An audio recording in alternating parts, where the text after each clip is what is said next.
So guys, mayroon tayong spinach kasi nga hindi ko siya maluto sa ngayon. Ilagay natin sa freezer. So ang gagawin natin is, hindi pa na-on. Okay, so i-on natin yung ating lutuan. Okay, nakita nyo yan guys, pulang-pula. Tapos, maglagay tayo ng olive oil.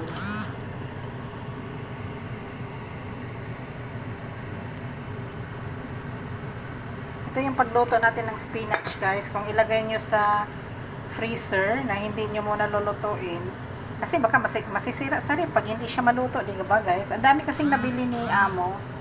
So ngayon, ang gagawin natin is yun, i-fry natin siya sa olive oil. Yan, nakikita nyo yan guys. Ayan, i-fry lang siya sa olive oil. Tapos, lagay natin sa freezer. Tapos, maybe one day ay magluto ako ng spinach with lentil na siya. Yes guys, spinach with lentil. Yun ang ihalo natin. So, sa ngayon, ayan, fry muna natin siya dyan.